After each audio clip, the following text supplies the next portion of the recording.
ओम श्री कृष्ण परब्रह्मणे नमः। ओम श्री परमात्मने नमः। अथ चतुर्थो अध्यायः ज्ञानयोगः। श्री भगवानुवाच इमं विवस्वते योगं प्रोक्तवानहमव्ययम् विवस्वान्मनवे प्राह मनुरिक्ष्वाकवे ब्रवीत्।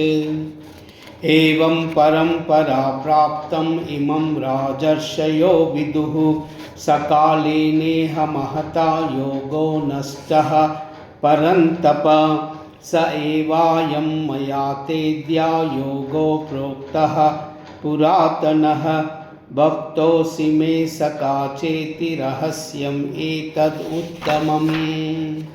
अर्जुन उवाच अपरं भवतो जन्म परं जन्म विवस्वतः कथमेतत् विजानीयाम् त्वमादौ प्रोक्तवानिति। श्रीभगवानुवाच बहूनि मे व्यतीतानि जन्मानि तव चार्जुन तान्यहं वेद सर्वाणि न त्वं वेद परन्तप।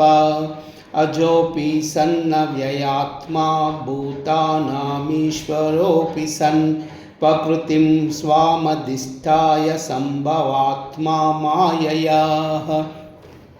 यदा यदा हि धर्मस्य ग्लानिर्भवति भारत अभ्युत्थानमधर्मस्य तदात्मानं सृजाम्यहं परित्राणाय साधूनां विनाशाय च दुष्कृतां धर्म संस्थापनार्थाय संभवामि युगे युगे। जन्म कर्म च मे दिव्यम् एवं यो वेत्ति तत्त्वतः त्यक्त्वा देहं पुनर्जन्म नैति मामेति सोऽर्जुन। वीतरागभयक्रोधा मन्मया मामुपाश्रिताः बहवो ज्ञानतपसा पूता मद्भावमागताः। ये यदा मां प्रपद्यन्ते तांस्तथैव भजाम्यहं मम वर्त्तामनुवर्तन्ते मनुष्याः पार्थ सर्वशः। काङ्क्षन्तः कर्माणां सिद्धिं यजन्तः देवताः क्षिप्रं हि मानुषे लोके सिद्धिर्भवतु कर्मजा। चातुर्वर्ण्यं मया सृष्टं गुणकर्म विभागशः तस्य कर्तारमपि मां विद्य कर्तारमव्ययम्। नामां कर्माणि लिम्पन्ति न मे कर्मफले स्पृहा इति मां योऽभिजानाति कर्मभिर्न स बध्नयेत्। एवं ज्ञात्वा कृतं कर्म पूर्वैरपि मुमुक्षुभिः कुरु कर्मव तस्मात् त्वं पूर्वतरं कृतं। किं कर्म किमकर्मेति कवयो व्रत्यमोहिताः तत्ते कर्म प्रवक्ष्यामि यज्ञज्ञात्वा मोक्षसे शुभात्। कर्मणो ह्यपि बोद्धव्यं च विकर्मणा अकर्मणश्च बोद्धव्यं गहना कर्मणो गतिः। कर्म न कर्मया पश्येत् अकर्मणि च कर्मणया स बुद्धिमान् मानुषेषु स युक्तः कृत्स्नकर्मकृत्। यस्य सर्वे समारम्भा कामसङ्कल्पवर्जिताः ज्ञानाग्निदग्धकर्माणं तमाहुः पण्डितं बुधाः। त्यक्त्वा कर्मफलासङ्गं नित्यनित्यो निराश्रयः कर्मण्यभिप्रवृत्तोऽपि नैव किञ्चित् करोति सः। निराशर्यता चित्तात्मा त्यक्तसर्वपरिग्रहः शारीरं केवलं कर्म कुर्वन्नाप्नोति किल्बिषम्। यादृश्चालाभसन्तुष्टो द्वन्द्वातीतो विमत्सरः समसिद्धावसिद्धौ च कृत्वापि न निबध्यते। गतसङ्गस्य मुक्तस्य ज्ञानवस्थितचेतसः यज्ञाय चरता कर्म समग्रं प्रविलीयते। ब्रह्मार्पणं ब्रह्महवि ब्रह्माग्नौ ब्रह्मणाहुतं ब्रह्मैव तेन गन्तव्यं ब्रह्मकर्मसमाधिना। दैवमेनापरे यज्ञं योगिनः पर्युपासते। ब्रह्माज्ञावपरे यज्ञं यज्ञेनैपोपजुह्वति।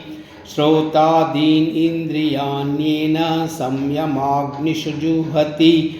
शब्दादीन् विषयानन्ये इन्द्रियाग्निषु जुह्वति। सर्वान् इन्द्रियकर्माणि प्राणकर्माणि चापरे आत्मसंयमानाग्नौ जुह्वति ज्ञानदीपिते। द्रव्ययज्ञा तपोयज्ञा योगयज्ञा तदापरे स्वाध्यायज्ञानयागयज्ञाश्च यतयः संश्रिता व्रता। अपाने जुह्वति प्राणं प्राणे पानं तदापरे प्राणापानगतिरुद्ध्वा प्राणायामपरायणाः। अपरे नियताहारा प्राणान् प्राणेषु जुह्वति। सर्वेऽप्येते यज्ञविदः यज्ञक्षपितकल्मषाः। यज्ञशिष्टामृतो भुजो यान्ति ब्रह्मसनातनं। नायं लोकस्य यज्ञस्य कुतन्यकुरु सत्तमः। एवं बहुविधा यज्ञा वितता ब्रह्मणो मुखे।